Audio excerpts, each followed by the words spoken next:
नंदुरबारमध्ये नमो संजीवनी अभियान याबद्दल जाणूया बुलेटिनच्या पहिल्या बातमीमध्ये। दुसरीकडे स्थानिक स्वराज्य संस्थांच्या निवडणुका 31 जानेवारी 2026 पर्यंत पुढे ढकलल्या, याबद्दल जाणूया बुलेटिनच्या दुसऱ्या बातमीमध्ये। आशिया कप 2025 पॉइंट्स टेबलमध्ये मोठी उलथापालट, बुलेटिनच्या तिसऱ्या बातमीमध्ये। त्यानंतर दशावतारच्या बॉक्स ऑफिसवर तुफान, 6.8 कोटींची कमाई, आजच्या चौथ्या बातमीमध्ये। बीसीसीआय आणि अपोलो टायर्सचा नवीन करार, टीम इंडियाच्या जर्सीवर अपोलोचं नाव, बुलेटिनच्या पाचव्या बातमीत जाणून घेऊ। अखेर शेवटी जाणूया वैष्णो देवी यात्रा पुन्हा सुरू, 34 भाविकांच्या मृत्यूनंतर 22 दिवसांनी दिलासा, बुलेटिनच्या शेवटच्या बातम्यांमध्ये। चला मग सुरू करूया आजच्या व्हिडिओला।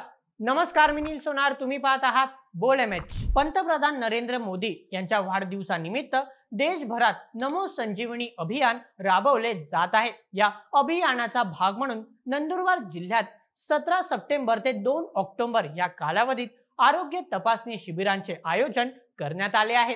या अभियानामध्ये जिल्ह्यातील आदिवासी, भटके, विमुक्त जाती, वनवासी तसेच इतर नागरिकांसाठी मोफत आरोग्य सेवा पुरवली जाणार आहे। यामध्ये रोग निदान, औषधोपचार, शस्त्रक्रिया आणि चष्म्यांचे मोफत वाटप केले जाणार आहे। हे अभियान यशस्वी करण्यासाठी सरकारी रुग्णालय, शासकीय वैद्यकीय महाविद्यालय, आरोग्य विभाग, सेवाभावी संस्था आणि इतर रुग्णालयांच्या मदतीने आयोजित करण्यात आले आहे। या उपक्रमाचा लाभ घेण्यासाठी जास्तीत जास्त नागरिकांनी सहभागी व्हावे असे आवाहन जिल्हाधिकारी डॉक्टर मिथाली सेठी यांनी केले आहे। आता जरा स्थानिक स्वराज्य संस्थांच्या निवडणुकांबद्दल जाणूया आजच्या दुसऱ्या बातमीमध्ये। महाराष्ट्रातील स्थानिक स्वराज्य संस्थांच्या निवडणुका सर्वोच्च न्यायालयाने 31 जानेवारी 2026 पर्यंत मुदत वाढ दिली आहे। या निर्णयामुळे मुंबई, पुणे, नाशिक, नागपूर यांसारख्या शहरांसह अनेक महानगरपालिका, नगरपालिका, जिल्हा परिषद आणि पंचायत समित्यांच्या निवडणुका आता पुढच्या वर्षी होणार आहेत।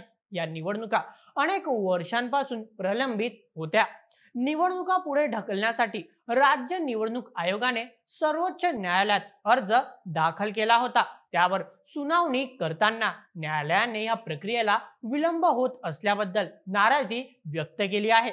न्यायमूर्ती सूर्यकांत आणि न्यायमूर्ती एन कोटेश्वर सिंह यांच्या खंडपीठाने या प्रकरणी महत्त्वाचे निर्देश दिले आहेत। त्यांनी राज्य निवडणूक आयोगाला आणि राज्य सरकारला 31 जानेवारी 2026 पर्यंत निवडणुका पूर्ण करण्याचे आदेश दिले आहेत। तसेच यापुढे कोणतीही मुदतवाढ दिली जाणार नाही असे स्पष्ट केले आहे। या निर्णयामुळे महाराष्ट्रातील अनेक वर्षांपासून प्रलंबित असलेल्या निवडणुकांचा मार्ग मोकळा झाला आहे। आता वळूया आशिया कप 2025 मध्ये पाकिस्तानच्या मोठ्या सामन्याबद्दल आजच्या तिसऱ्या बातमीमध्ये। आशिया कप 2025 मध्ये आज 17 सप्टेंबर रोजी महत्त्वाचा दिवस आहे।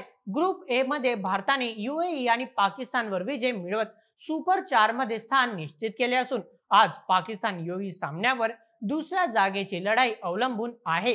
पाकिस्तानचा विजय त्यांना पुढे नेईल तर यूएईचा अपसेट धक्कादायक ठरू शकतो। दुसरीकडे ग्रुप बी मध्ये श्रीलंका 4 पॉइंट्स प्लस 1.546 NRR आणि बांगलादेश 4 पॉइंट्स -0.270 NRR यांच्यात चुरस आहे, तर अफगाणिस्तान 2 पॉइंट सुपर 4 साठी लढत आहे। नेट रन रेट्स ठरणार असल्याने आजचा सामना निर्णायक ठरणार आहे। आता थोडं मनोरंजनाकडे वळूया आणि जाणूया दशावतारच्या तुफान कमाईबद्दल या चौथ्या बातमीमध्ये। अभिनेते दिलीप प्रभावळकर यांच्या प्रमुख भूमिकेतील दशावतार हा मराठी थ्रिलर चित्रपट सध्या प्रेक्षकांच्या मनावर अधिराज्य गाजवत आहे। कोकणी लोक संस्कृती आणि दशावतारी लोकनाट्यावर आधारित या सिनेमाने 5 दिवसात 6.8 कोटी रुपयांची कमाई केली आहे। पहिल्या दिवशी 58 लाखांची सर्वोत्तम ओपनिंग नोंदवत हा 2025 चा सर्वात यशस्वी मराठी सिनेमा ठरला आहे। रात्रीच्या शो मध्ये 78.23% प्रेक्षकांची हजेरी लक्षणीय वाढली आहे। मराठी सिनेसृष्टीसाठी हा चित्रपट आशेचा किरण ठरत असून यात सुबोध खानोलकर यांचे दिग्दर्शन आणि सिद्धार्थ मेनन, प्रियदर्शनी इंदलकर यांसारख्या कलाकारांचा समावेश आहे। सध्या चित्रपटासाठी लोकप्रियता पाहता येत्या काळात त्याची कमाई आणखी वाढण्याची शक्यता आहे। आता जरा बीसीसीआय आणि अपोलो टायर्सचा नवीन करार बद्दल जाणूया आजच्या 5व्या बातमीमध्ये। भारतीय क्रिकेट नियामक मंडळाने म्हणजेच बीसीसीआयने टीम इंडियाच्या जर्सीचा लीड स्पॉन्सर पदासाठी अपोलो टायर्सची निवड केली आहे. ऑनलाईन गेमिंगवर बंदीमुळे ड्रीम इलेव्हनचा 358 कोटींचा करार रद्द करून बीसीसीआयने अपोलो टायर्स सोबत 579 कोटींचा 2.5 वर्षाचा करार मार्च 2028 पर्यंत केला आहे. प्रत्येक सामन्यासाठी अपोलो 4.5 कोटी रुपये देईल, जे ड्रीम इलेव्हनच्या 4 कोटींपेक्षा जास्त आहे. कॅनवा 544 कोटी आणि जेके सिमेंट 577 कोटी यांना मागे टाकत अपोलोने हा करार मिळवला. 121 द्विपक्षीय आणि 21 आयसीसी सामन्यांमध्ये अपोलोचे लोगो दिसणार असून मँचेस्टर युनायटेडसह इतर संघांचा प्रायोजक असल्याचा या टायर कंपनीला क्रिकेटच्या 1 अब्जूहून अधिक चाहत्यांचा फायदा होईल. अखेर शेवटच्या बातमीमध्ये जाणूया, वैष्णोदेवी यात्रा पुन्हा सुरू झाली आहे त्याबद्दल.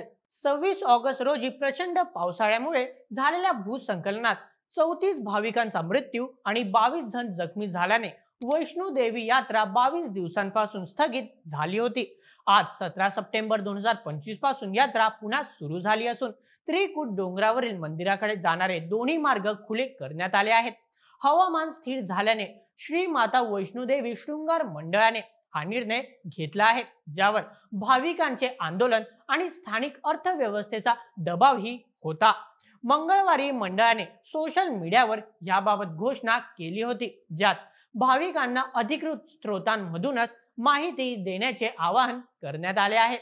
हिमालयात वाढत्या भूस्खलनाच्या धोक्याबाबत 2021 चा भूवैज्ञानिक सर्वेक्षण अहवालानुसार हवामान बदलामुळे पावसाचे प्रमाण वाढत असून हे क्षेत्र अधिक संवेदनशील बनत आहे. या पार्श्वभूमीवर मंडळाला भाविकांच्या सुरक्षिततेच्या दृष्टिकोनातूनच अधिक प्रभावी नियोजनाची गरज असल्याचे मत व्यक्त होत आहे. तर प्रेक्षकांनो, ह्या होत्या आजच्या बातम्या. तुमचे काय मत आजच्या बुलेटिनवर आम्हाला कमेंटमध्ये नक्की कळवा आणि अशाच व्हिडिओंकरिता सबस्क्राईब करायला विसरू नका. बोल एमएच आपल्या युट्यूब चॅनलला. धन्यवाद.